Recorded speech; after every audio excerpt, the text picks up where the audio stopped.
Hi everybody, Morley Scott along with Dave Campbell. The Eskimos getting set to travel to Regina to take on the Saskatchewan Roughriders on Sunday. We've got it for you, 12:30 pregame show, 2 o'clock for the kickoff from Mosaic Stadium. The big story out of Regina, at least early this week, is that Kerry Joseph could be the starting quarterback for the Roughriders. Remember him, Eskimo fans? Yes, very polarizing figure.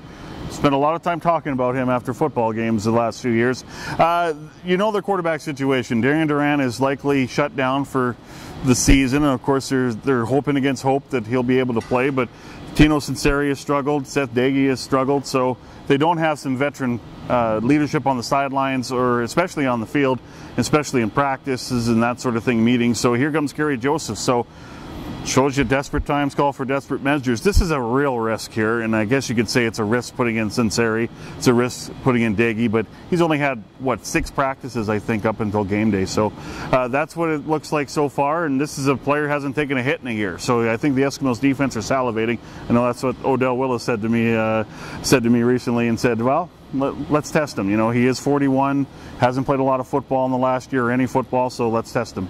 By the way, Darian Durant back at practice this week for the Roughriders, not throwing much, but on target to possibly return late in the season or for the playoffs. Now, we're going to do some math here, so I'll probably just confuse myself for the most part. Eskimos cannot clinch second place and home field advantage with a win on Sunday. Here's the situation. They win Sunday, they stop the Riders from being able to finish second, but the BC Lions, who have the bye week this week, still can catch the Eskimos if the Lions win out and the Eskimos lose out. The Eskimos and the Lions will play after the Eskimos bye week, and all the Eskimos have to do is lose by fewer than 7 points. Did you follow that? There'll be a test later. Nonetheless, Dave, winning Sunday in Regina, a huge step to securing a home playoff day, something the Eskimos haven't done since 2011. I need an Advil, someone. Anyway, that was good math. Yeah, but you know, you do that, you eliminate the Riders from the equation as far as hosting a home playoff game. You don't want to play in Mosaic in November for a West semifinal game. That is a tremendously tough atmosphere.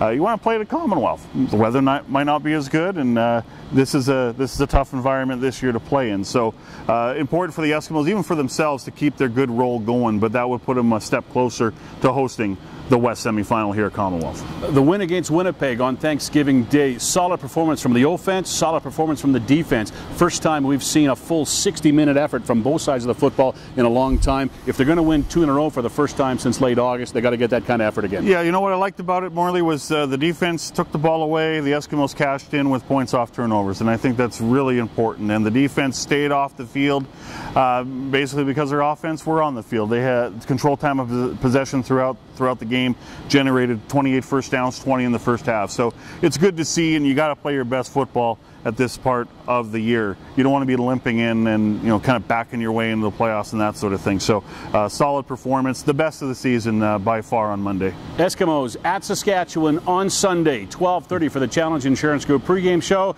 Alberta Ford Dealers Eskimo football will kick off at 2 o'clock on 630 CHED.